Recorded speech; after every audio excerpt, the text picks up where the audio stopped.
El Estado somos todos. Y los recursos del sistema de salud son los recursos que todos aportamos. Y de allí la importancia de la coherencia en estos contratos sociales. Ustedes también son Estado, como lo somos nosotros.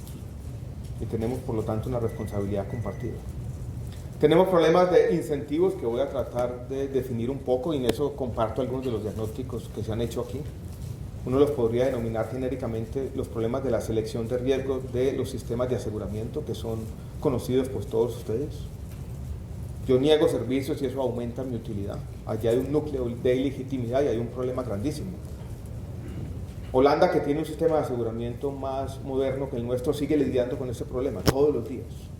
El problema de la selección de riesgo, que se origina, entre otras cosas, en un hecho que también tenemos que tener en cuenta. El 1% de los pacientes explican el 40 o el 50% de los gastos de cualquier EPS. Y por lo tanto ellos están tratando de no dejar entrar a esos pacientes que cuestan más o de negarles servicios de manera sistemática. Y eso lo tenemos que corregir de alguna manera, y yo creo que la ley ordinaria apunta a corregirlo de forma sensata, como voy a tratar de explicarlo en un minuto. Tenemos problemas de oferta que no han sido mencionados, ustedes los conocen bien, de especialistas, de camas, de capacidad resolutiva en muchas de las regiones. Basta un solo dato para mostrar la magnitud del problema. Tenemos 200 oncólogos clínicos en Colombia con 70.000 casos de cáncer todos los años. Más de 2.000 centros oncológicos con 200 oncólogos clínicos que los fines de semana van de pueblo en pueblo simplemente firmando fórmulas médicas. Y eso no lo va a resolver una reforma de manera inmediata. Son capacidades, un conocimiento colectivo que tenemos que construir. La reforma va a romper ciertas barreras y a quitar de lado ciertos obstáculos. Y tenemos algunos problemas de la descentralización y problemas de recursos a los que me voy a referir. Si ustedes miran este catálogo de 5 problemas, desde los problemas operativos, que ustedes pueden entenderlos como los problemas del FOSIGA, hasta los problemas que tienen que ver con el NOPOS y la indefinición del núcleo esencial del derecho, los problemas de incentivos, los problemas de oferta y los problemas de la forma como opera la descentralización en el territorio, desde los problemas de salud pública hasta la misma operación de la CESE, hasta todos los problemas que ya los describimos, de qué vamos a hacer para cubrir esas deudas acumuladas por los dolores de crecimiento y de dónde van a salir los recursos para, doctora Gloria Estela, son antipáticos estos fondos de salvamento, pero como sociedad también tendremos que tomar esa decisión tarde o temprano de si las EPS liquidadas no tienen ningún patrimonio y dejan una deuda muy grande con todos de ustedes. El Estado tiene, o la sociedad tiene, porque va más allá del Estado, esto tiene que partir de un pacto entre todos, que se hará en el Congreso. Uno puede decir de malas, y simplemente habrá unos juicios penales, habrá gente que irá a la cárcel. No hay un patrimonio, desafortunadamente. Eso nos obliga a tomar decisiones que son difíciles, pero otra opción es que el Estado asuma parte de esas deudas buscando un bien social ulterior, que es simplemente que los hospitales puedan seguir operando y que la gente pueda seguir siendo atendida. ¿Qué hacemos si a veces tenemos que enfrentar ese tipo de dilemas sociales? Es el mismo, no nos digamos mentiras, que tenemos que vivir con el tema de la paz. El mismo que se vivió aquí con el tema de justicia y paz. ¿Por qué no cuando se discutió la ley de víctimas, muchos decían, ¿por qué no se repara a la víctima con la plata de los victimarios? ¿Por qué tiene que salir la plata del Estado? Porque simplemente no teníamos en los victimarios los recursos suficientes para reparar las víctimas. Es un tema parecido, son dos dilemas que a veces las sociedades tienen que enfrentar. No son fáciles. Y uno puede simplemente caricaturizar el dilema y decir, no nos vamos a tragar ese sapo, pero eso tiene consecuencias. Es difícil, pero entre todos tendremos que tomar una decisión y para eso está el Congreso. Y por eso esa decisión, en eso sí estoy de acuerdo yo, tiene que tomarse con una garantía de no repetición. ¿Cómo repiten contra las EPS? Cómo repetir y cómo tratar de ese patrimonio que existe todavía, tenerlo para pagar las deudas. Y cómo que no, quienes delinquieron no puedan volverlo a hacer bajo ninguna circunstancia. Por supuesto, eso tiene que pasar. Si ustedes miran este listado de problemas estructurales que se superpone con el tema que yo llamé dolores de crecimiento, de cómo estamos viviendo en este momento una consecuencia de decisiones que nos llevaron a tener, si se quiere, unos mejores resultados en términos de cobertura, aumento del paquete y protección financiera, que no fueron consolidados plenamente en su momento, y a eso se le suman nuestros problemas operativos de diseño desde el comienzo. Yo lo digo claramente, la ley 100 del año 93 se hizo en un momento donde los fondos virtuales como el FOSIGA eran la idea de moda en los temas de reforma del Estado. Ahí se cometió un error. Se tuvo que haber tenido desde el comienzo una empresa estatal que asumiera algunas de estas obligaciones de entrada y no delegarlas en administradores fiduciarios que no son otra cosa que administradores de portafolios que acumularon un conocimiento y después se lo llevaron todo. Si ustedes están de acuerdo, no voy a seguir describiendo el tema, que estos son los problemas. Quisiera convencerlos que la reforma apunta decididamente a solucionarlos, tal vez no todos, pero tiene medidas en cada uno de ellos, y que uno puede entender la reforma como una manera de resolver los problemas operativos, los problemas del plan de beneficios, los problemas de incentivos, algunos de los problemas de oferta y los problemas de descentralización y de recursos. Y ahí viene la primera medida, que es la creación de este fondo Salud Mía, que es distinto al FOSIGA por lo menos en 3 o 4 dimensiones. Va a centralizar esas funciones difíciles de recaudo y afiliación. Sí, se dice en algún artículo que los gestores de servicios de salud van a tener que ayudar o apoyar en esas gestiones de manera transitoria. Porque no digamos mentiras, uno tiene que ser responsable. Y cuando ustedes se imaginan en el tema de afiliación, sobre todo en el tema del manejo de las novedades de una base de datos de 45 millones de personas, y cómo eso tiene que hacerse en todos los lugares del territorio, y cómo el Estado tiene que construir gradualmente unas capacidades para hacerlo, y cómo esa función históricamente lleva delegada 20 años en las EPS, yo no puedo prescindir de ese conocimiento de la noche a la mañana y decir, no me importa el conocimiento que ustedes acumularon, señores EPS, yo solito me enfrento a esta tarea, yo lo voy a hacer.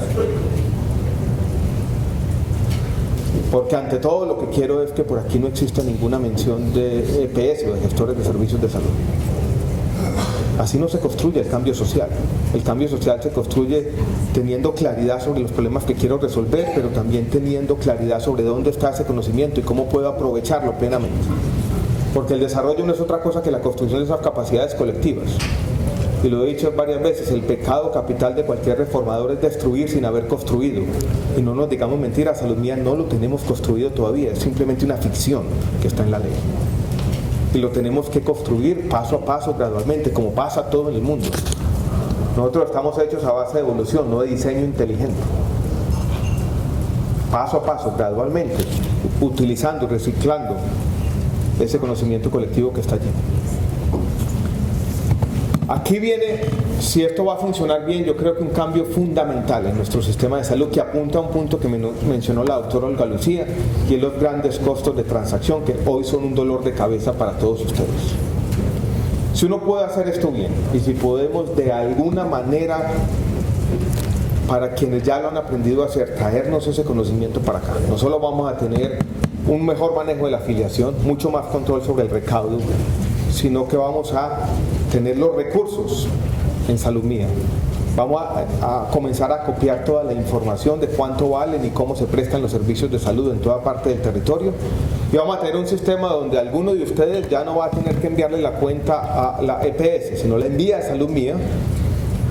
Salud Mía va a fijar los estándares de todas las cuentas para que exista un único girador o pagador, y va a llegar la factura asociada a la descripción del evento médico, el RIP, para utilizar el lenguaje de hoy en día. Y lo que va a hacer Salud Mía es enviársela al gestor. El gestor seguramente la va a tener que revisar, va a tener esa labor de auditoría, lo miraremos más adelante, y va a tener un plazo de 30 días para pronunciarse, o 25 o 15, podemos discutirlo más adelante. Si dice estoy de acuerdo, simplemente Salud Mía le paga, y le paga directamente a la S o la IPS. Si se glosa, va a pasar por allá a una cuenta de glosas que todo el mundo va a poder consultar en línea. Vamos a tener un control desde el ministerio de qué es lo que está glosado, y vamos a tener plazos perentorios para que se resuelvan esas glosas sin tener que hacer aclaratorios, sin tener que vivir la pesadilla de todos los días. Ese es un reto informático, que queremos asumir, que no es fácil, pero yo creo que puede avanzar a resolver algunos de los problemas operativos y de los grandes costos de transacción que son la pesadilla de muchos sistemas de salud. Porque no digamos esto es difícil. Y si ustedes, yo hablo a veces con la empresa XM, que es quien paga todas las facturas del sector eléctrico, ellos tienen una gran ventaja, 1 kilovatio hora es 1 kilovatio hora. Cada evento médico es distinto del otro.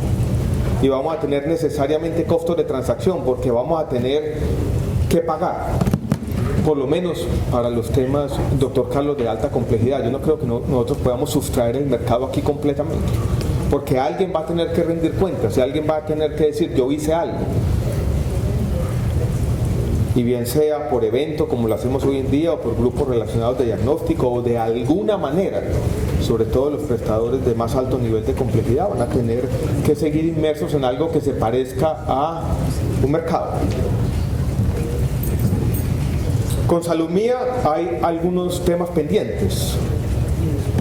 Y la gran crítica a Salud Mía ha venido sobre todo de algunos colegas economistas, dijéramos de más de la derecha del espectro ideológico, que están diciendo ustedes están creando un monstruo estatal inmanejable y susceptible a la corrupción, donde tenemos que tener respuestas claras para 2 temas. Y las vamos a ir construyendo, ya tenemos algunos documentos técnicos, ya estamos hablando con la gente. Ayer por la tarde tuvimos una reunión con UNE y XM del sector eléctrico para, en ellos que están metidos en el tema del sistema, porque hay un reto operativo que nos empiecen a anticipar los problemas logísticos y de operación de Salud Mía, para no repetir, si se quiere, los errores que ha tenido Colpensiones recientemente. Pero vuelvo y repito, con los aspectos operativos de la afiliación del recado y sobre todo del giro directo, más cómo vamos a evitar la corrupción, son temas complejos. Y desde el lado de la conversación con las entidades territoriales vamos a tener que empezar a responder una pregunta, doctor Ballesteros, que no es fácil y es la siguiente. En el Consejo Directivo actual tenemos un representante de los alcaldes de las ciudades capitales, un representante de los alcaldes de las ciudades no capitales y un representante de los gobernadores. Un acuerdo que hemos llegado. Yo creo que tiene que ver esa representación aquí. Pero tenemos que tener, además de esa junta directiva o consejo directivo, una especie de junta técnica, como una junta del Banco de la República, que nos asegure cierto blindaje contra la política de Salud Mía. Tiene que haber representatividad, pero al mismo tiempo blindaje político. Y eso es una discusión que vamos a tener que dar en el Congreso, no resuelta todavía. Porque vuelvo y repito, si Salud Mía es capturada, apague y vámonos. Este va a ser ahora sí el verdadero corazón del sistema de salud. Estamos proponiendo que la arquitectura institucional del sector va a cambiar y va a cambiar de manera sustancial. El tema de mi plan. Quiero decir algo sobre la ley estatutaria. Quiero aprovechar este grafiquito para describir algunos de sus elementos esenciales y quiero que entendamos cómo la ley estatutaria de alguna manera es compatible con lo que estamos pensando en la ley ordinaria para la definición del plan de beneficios. Pero antes quisiera responder a una objeción de la doctora Gloria Estela, donde ella dice que en la ley estatutaria lo que se hizo de manera velada tal vez fue subordinar el tema de la salud a la sostenibilidad fiscal y financiera. Eso no es cierto. No es cierto, y quiero leerles de manera clara lo que dice el artículo. Es un principio, se llama el principio de sostenibilidad, y dice lo siguiente: Derecho a réplica. El Estado dispondrá, por los medios que la ley estime apropiados, los recursos necesarios y suficientes para asegurar progresivamente el goce efectivo del derecho fundamental a la salud, de conformidad con las normas constitucionales de sostenibilidad fiscal. La polémica está tal vez en la segunda parte de la frase: de conformidad con las normas constitucionales de sostenibilidad fiscal. Los invito a revisar el artículo 334 de la Constitución, que es lo que dice la Constitución sobre sostenibilidad fiscal. Ustedes de pronto algunos lo recuerdan bien. ¿Qué dice? Que ningún derecho social fundamental podrá estar subordinado a la sostenibilidad fiscal. Esto es un debate falso. En ningún caso la ley estatutaria de salud le va a dar pie al Estado, a un ministro o a un juez de la República para que, argumentando razones de sostenibilidad fiscal, niegue servicios. Eso no va a pasar.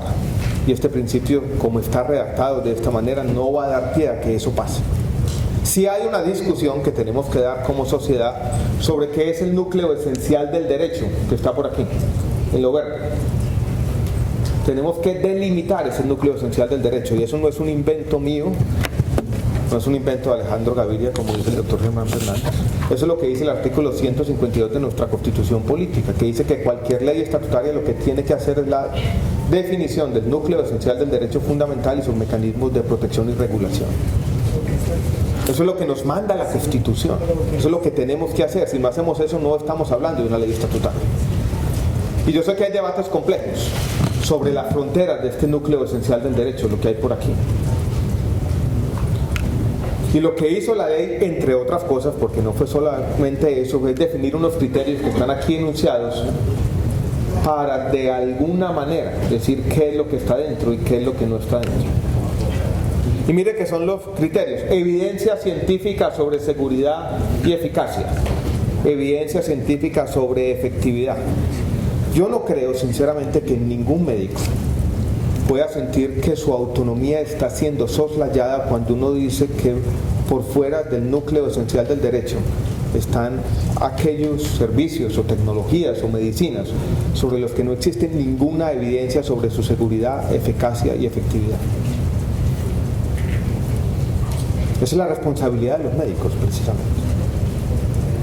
No tener esto claro se prestó para todo tipo de abusos, desde la equinoterapia hasta ustedes ya saben qué. Los otros son cosas donde está lo que tiene un fin meramente cosmético o suntuario, y enfatizo el adverbio meramente, lo que no está autorizado en el país o lo que está en fase de experimentación, que ningún país sensato del mundo lo incluye dentro del núcleo esencial del derecho a la salud. No es la sostenibilidad fiscal, son estos criterios, que son unos criterios que yo creo que sobre los que gran parte de la sociedad puede ponerse de acuerdo, y que si la Corte Constitucional da el aval de la reforma estatutaria, en el fondo lo que va a pasar es que la Corte Constitucional entra en un acuerdo voluntario para autolimitarse según unos criterios que fueron definidos democráticamente en el Congreso de la República. Y eso es un contrato social bien diseñado, que hay que hacerlo para hacia adelante garantizar la sostenibilidad de nuestro sistema. Yo no creo que aquí se esté de alguna manera yendo contra la salud de los colombianos. ¿Qué es lo que hace la ley ordinaria? La ley ordinaria lo que hace es esto que está aquí, que es alguna manera de un plan de beneficios, tiene que empezar a parecerse a lo verde. Y lo que dice es, vamos a incluir buena parte de lo que ha sido uno al post de manera inmediata, y después vamos a plantear para todo lo otro una transición rápida, y después vamos a tener instrumentos para ir lidiando con la presión tecnológica, que es uno de los grandes problemas de todos los sistemas de salud del mundo, porque ustedes saben que en medicina existe un divorcio sistemático entre valor y precio. Muchas de las nuevas tecnologías cuestan 20, 30 veces más, pero no le aportan al paciente casi absolutamente nada. Esa es la gran paradoja de la medicina moderna, esa discrepancia entre valor y precio, y por lo tanto todos los sistemas de salud del mundo tienen que estar protegidos contra eso. Y por lo tanto en el capítulo de plan de beneficios hablamos de controles de precios de medicamentos, hablamos de gestión del conocimiento, hablamos de que toda la información sobre uso y precios de medicamentos tiene que ser información libre de interés público, y por eso estamos planteando competencia para los biotecnológicos, y por eso estamos haciendo nueva definición del plan de beneficios más generosa. La estamos acompañando mejor de una serie de medidas necesarias para que eso sea factible y sostenible en el tiempo. Y esto apunta a esa segunda categoría de problemas que, vuelvo y repito, son reales. Aquí en Colombia vivimos abusos muy grandes.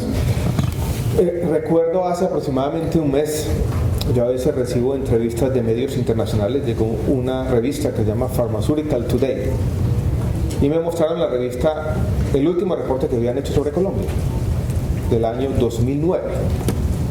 Y ese artículo de esta revista, dijéramos que hace promoción para el laboratorio farmacéutico nacionales en todas partes del mundo, tenía el reporte sobre Colombia un titular que decía: Colombia, donde las buenas drogas se desarrollan o progresan o prosperan. Todas celebrando, estaban de fiesta. ¿Como resultado de qué? Del no pos, de la indefinición del plan de beneficios y de la inacción estatal, cosa que estamos corrigiendo con la ley estatutaria, con las medidas recientes de precios de medicamentos y con las otras medidas que vienen en los próximos días. Y decir que esto no apunta a la solución de los problemas del sistema de salud, creo yo, es una ligereza. Aquí había un problema real. Viene el tema de, aquí están los planes de beneficios, viene el tema de los gestores de servicios de salud, y este tema, dijéramos, tan complejo. Creo que fue la doctora Olga Lucía que habló de redes integradas de servicios de salud a las que se le paga por resultados.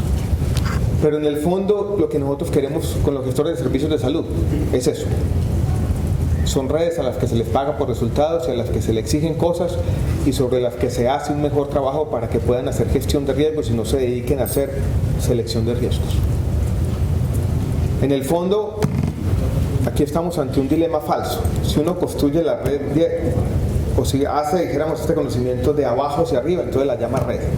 Y si lo hace de arriba hacia abajo, entonces la llama gestor. Un gestor de servicios de salud no es otra cosa que simplemente quien opera una red de prestadores. Sobre todo si eliminamos la integración vertical. No es otra cosa que eso. Es el que maneja una red. Por lo tanto, quienes quieran integrarse como una red pueden participar en este sistema, simplemente asumiendo ese papel de gestores. ¿Qué debates tenemos aquí? Y yo voy a pasar de una vez a los debates.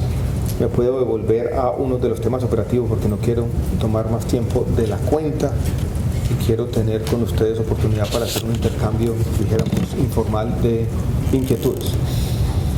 Tenemos un primer debate que fue mencionado de manera rápida por la doctora Gloria Estela, que es el debate sobre su naturaleza jurídica. Nosotros inicialmente en el proyecto 210 habíamos hablado de sociedades anónimas. Eso ya desapareció completamente, doctora Gloria Estela. Si usted ve hoy en día, se habla de sociedades comerciales, de cajas de compensación y de empresas solidarias. Está todo. ¿Deben tener o no deben tener ánimo de lucro? Es un debate complejo. Yo podría decir, quitémosle el ánimo de lucro. No creo que estemos resolviendo absolutamente nada. Te hablo de las cajas de compensación que no tienen ánimo de lucro, ninguna de las de economía solidaria lo tiene. Y por aquí estaba el secretario general de Caprecon, donde se acumulan muchos problemas. Y donde uno no quisiera en ningún evento capreconizar completamente nuestro sistema de salud, sería un error.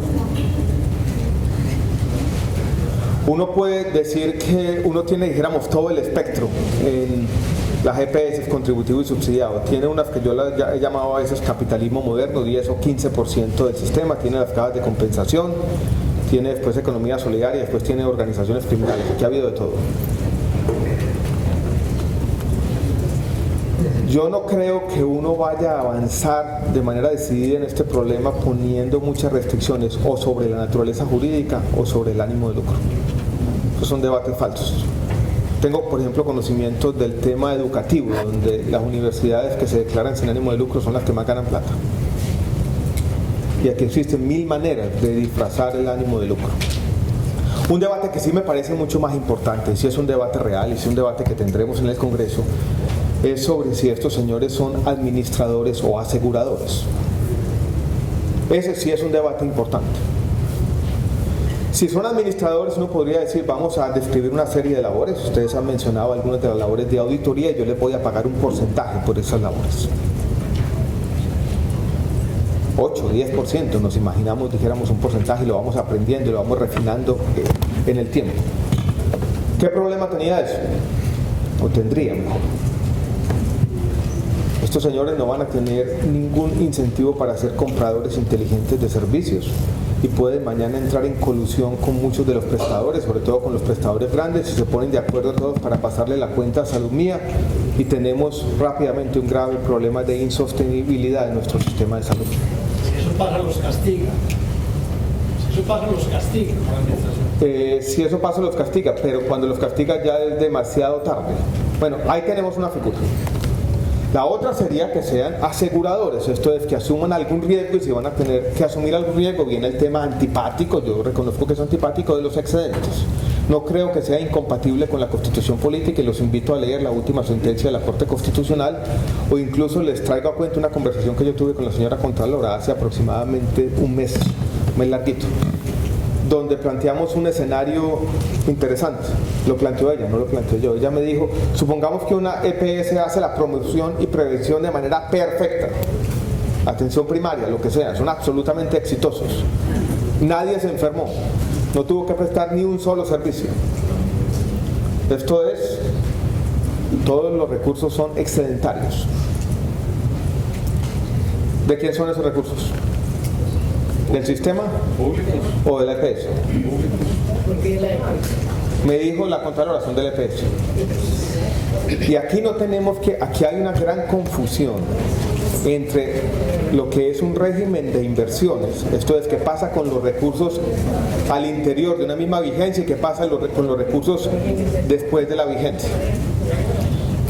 Hay una gran confusión. Lo que pasó históricamente, donde estuvo un grande de los problemas del sistema, es que este sistema no tuvo un régimen claro de inversión de reservas técnicas por mucho tiempo.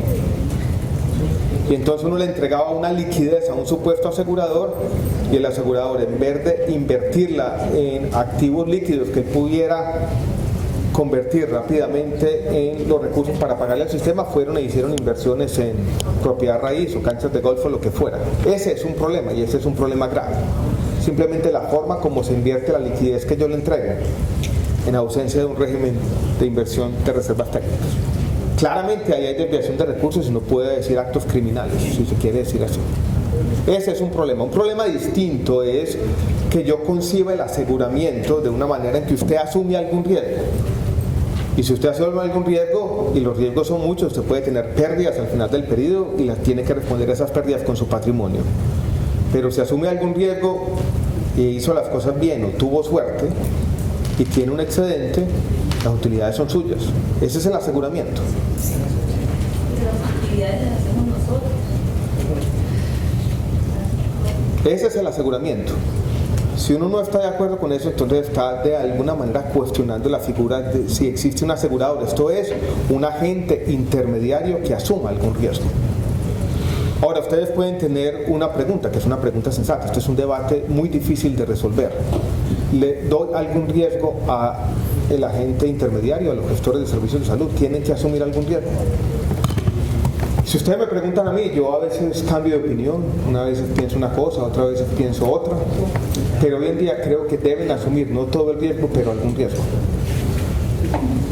Porque si no asumen ningún riesgo, va a ser muy difícil que hagan lo que tengan que hacer, y tienen una doble labor que es muy compleja: cuidar los recursos y ser socios en el Estado, en la sostenibilidad del sistema, pero también garantizar unos buenos servicios de salud para la gente. Entonces, lo que nosotros hemos pensado en los gestores es una figura que de alguna manera pone algún riesgo ahí, pero no lo pone todo. Como el tema difícil, ya lo dije, es la selección de riesgos con los pacientes de mayor costo. Esos pacientes de mayor costo se aseguran en buena medida en salud mía. Esto es, hay un aseguramiento colectivo con los mismos recursos. Les pago por resultados para que algunas de esas barreras geográficas y artificiales no puedan operar de manera impune. Pero les dejo también algún incentivo para ser buenos compradores de servicios de salud. Porque yo no estoy de acuerdo con alguna cosa que dice aquí la doctora Olga Lucía. Ellos dicen, somos los únicos en el territorio, no opera el mercado. No opera el mercado para ninguno de los dos. Si usted es único, usted se llama monopolio y puede cobrar lo que quiera. Y entonces a veces lo antipático es que opera un monopolio bilateral, cuando usted tiene un único comprador y un único vendedor, y ahí se da una fuerza y una puja muy aburridora. Pero vuelvo y repito, yo los invito a leer. Creo que le he mencionado varias veces, la revista Time publicó hace 2 meses largos toda la revista dedicada a mirar los costos de salud en los Estados Unidos y la gran inflación de costos, y cómo incluso las aseguradoras se habían quedado chiquitas a la hora de contener esa gran inflación de costos. Si uno no tiene a alguien que le ayude al Estado en esa labor de contención de costos, que es muy grande, de laboratorios y de hospitales, esto va a ser complicado. Ahora, lo que no se puede volver esto es una glosa permanente, lo que no se puede volver esto es en obstáculos artificiales para acceder a los servicios. Tenemos un equilibrio complejo, tenemos de un lado la insostenibilidad, del otro lado la selección de riesgos, lo que estamos tratando de hacer con los gestores de servicios de salud. Ya que vamos con Salud Mía a centralizar los recursos, a quitarles lo que pasó en el futuro y es la desviación de recursos, a disminuir los costos de transacción, a tener muchos más controles sobre en qué se prestan los servicios, a tener más información y más control sobre la plata. Lo que estamos logrando, lo que estamos queriendo hacer es una especie de equilibrio necesario entre incentivos para comprar bien e incentivos para que la gente se atienda bien. Y eso paga con los mecanismos de reaseguro, de compensaciones POF, con estos riesgos compartidos para los pacientes de mayor costo y con el pago por resultados y con la concentración en el territorio y con los mayores dientes de la inspección, vigilancia y control. Doctor Carlos, ya hablamos con el superintendente esta semana y va a ser posible delegar ciertas labores de la superintendencia en el territorio. Ustedes pueden decir, esto es lo mismo. Eso sería simplemente caricaturizar el problema. Viene otro debate, que es el debate de la conformación de la red. ¿A quién se la entregamos? Si usted no le entrega la conformación de la red a un asegurador, básicamente cae en una gran contradicción. Usted le dice, gestione el riesgo, deme resultados, haga algo, pero yo no le doy ningún instrumento para hacer lo que tiene que hacer, porque ya le dije que es responsable de la sostenibilidad. Si yo le quito la conformación de la red, doctor Ballesteros, yo creo que tengo que moverme entonces a un sistema de administración. Y si me voy a mover a un sistema de administración, yo necesariamente creo que tengo que hacer algo, y es tener un tarifario. Y tener mucho más control del Estado y que el Estado se meta en esta ecuación más. Y yo dudo de esa capacidad del Estado, sinceramente. Por lo menos por ahora. Uno podría decir, tengo que ir construyendo esa capacidad para irme a... Usted es el Estado y usted preside el Estado. Luego, no, usted me indigna con todo el respeto. Usted es el representante del máximo... Yo soy el representante del Estado, pero yo tengo que ser... ¿Y duda del Estado? ¿Lo dudamos de usted? No ¿Duda está... del gobierno del presidente Santos, ministro? Por favor, no caricaturice no caricaturice lo que yo estoy diciendo. Si yo quiero mañana crear un tarifario para cientos de miles de sistemas de salud y hacerlo bien y teniendo en cuenta las grandes diferencias regionales, por Dios, no podemos caricaturizar los argumentos y yo pido un poco de respeto. Yo no estoy dudando, yo no estoy respetando a nadie, yo estoy simplemente siendo consciente. Y una de las grandes responsabilidades de cualquier reformista es tener responsabilidad y conocer el ambiente en que nosotros nos movemos. Conociendo cómo fue el comportamiento de la gente.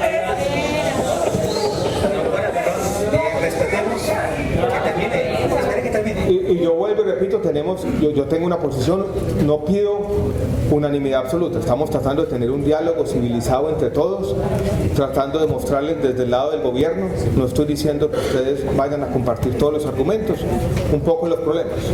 Y vuelvo y repito al mismo argumento, la complejidad. Nada ganamos aquí con la indignación barata, nada ganamos aquí con simplemente soslayar los problemas, nada ganamos. No. Es su sentir. Entonces vuelvo y repito, si nosotros nos decidimos por unos administradores, podríamos hablar que la conformación de la red está en otro lado, pero eso implica hacer otro tipo de cosas. Y una de esas es un tarifario, donde vuelvo y repito y lo digo, no sé si en este momento somos capaces de hacerlo, necesitaríamos un tiempo. Porque el Estado simplemente es un reflejo de las instituciones humanas, las de todos nosotros. Y ustedes saben los problemas, ustedes son los representantes del Estado. Lo que más me gusta de este sector es que yo estoy hablando con el Estado. Voy a cada municipio de Colombia y algo que yo no era plenamente consciente cuando asumí este ministerio es que yo voy a cada lugar del país y el hospital es el Estado, más que cualquier cosa. Y ustedes son conscientes de los problemas que enfrentan el ambiente y por eso la labor de ustedes es una labor fundamental para la legitimidad de nuestra democracia, para resolver los problemas de todos los días. Y por eso, doctor Fernández, usted que los llama un poco a la insurrección, no podemos. ¿Qué hacemos si somos socios en este paseo complejo de construir democracia y construir sociedad? Y por eso estoy aquí, tratando de tener un diálogo abierto con ustedes, sincero, cándido si se quiere, sin caer en la demagogia barata, en la retórica de decir somos capaces de hacerlo todo.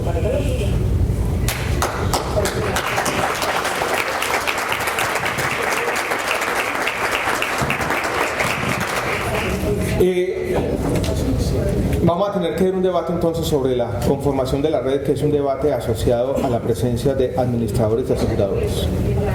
Y también viene el debate, dijéramos, de la integración vertical, donde yo puedo estar de acuerdo, dijéramos, con algunas de las cosas que se han dicho aquí. Tenemos, eso sí, y esto nos abrió, dijéramos, una especie de puerta por la que se nos colaron algunos. En las primeras discusiones que estábamos dando de la reforma, yo quise hacer un énfasis grande que algunos de los gestores de servicios de salud pudieran ser eminentemente públicos, porque teníamos una demanda grande de muchas secretarías de salud en el distrito y en otras partes, Cundinamarca, en el Valle del Cauca nos habían dicho lo mismo, en Boyacá nos dijeron igualmente, de que ellos estarían dispuestos a asumir las labores de administración de la red, digámoslo así. Y si íbamos a tener gestores públicos en el territorio, en algunos departamentos, en algunas áreas de gestión, ellos tenían que contratar y ojalá contratar completamente con la red pública. Algunos dijo, si no hacemos esa excepción de la integración vertical con la red pública, nos vamos a caer en un problema peor del que estamos queriendo solucionar.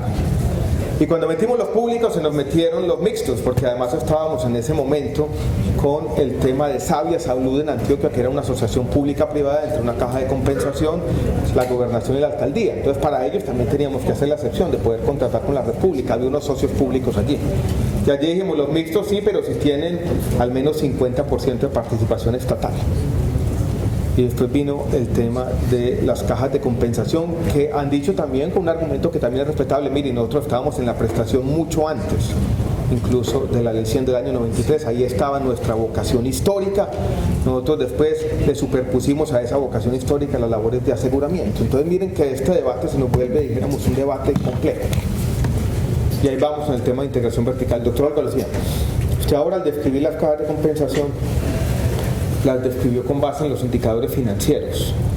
Eso está bien, pero vuelvo y repito, tenemos que trascender. Y el regaño es para mí, para todos ustedes, si es compartido, usted cayó en lo mismo. Las tenemos que evaluar también por los resultados en salud. Entonces, en su presentación, la invito a que la próxima vez mire los rankings, donde están las cajas de compensación en términos de resultados en salud y en términos de la atención a los derechos. O sea, algunas están bien. Algunas de esas que tienen malos indicadores financieros tienen buenos indicadores en términos de resultados en salud y en términos de respeto al derecho a la salud, en los 17 indicadores que nos dio la Corte Constitucional.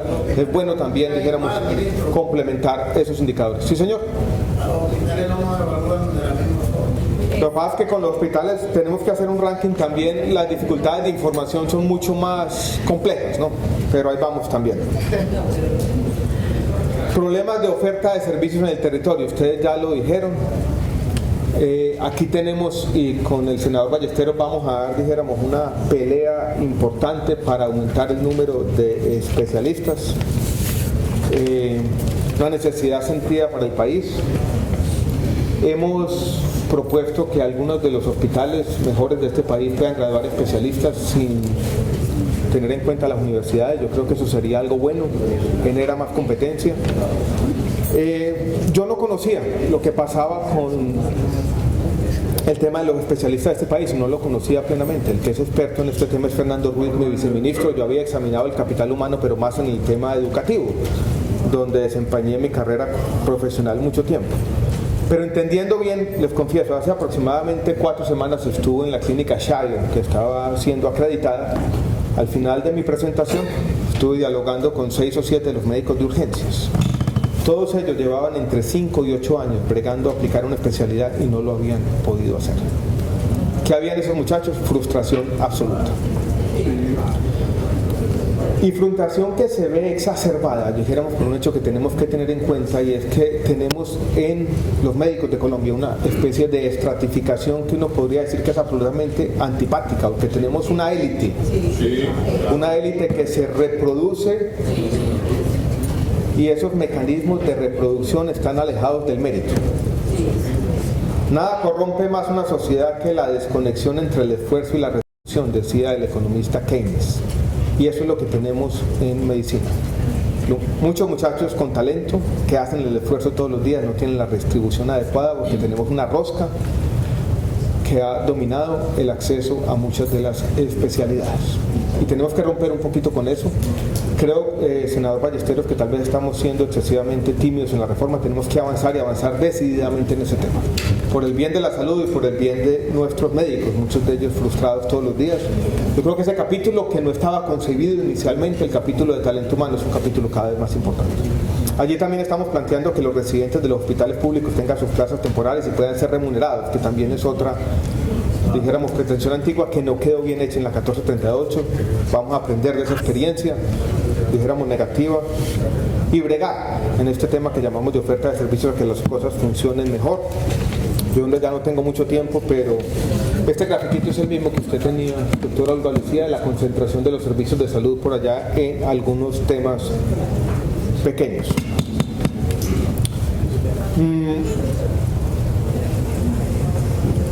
Tenemos los problemas de la descentralización, donde estamos tratando de hacer algo. Yo voy a hablar de 3 temas aquí. Hablemos del tema de los gerentes o de la meritocracia, donde eso yo veo, dijéramos, un asunto bastante complejo.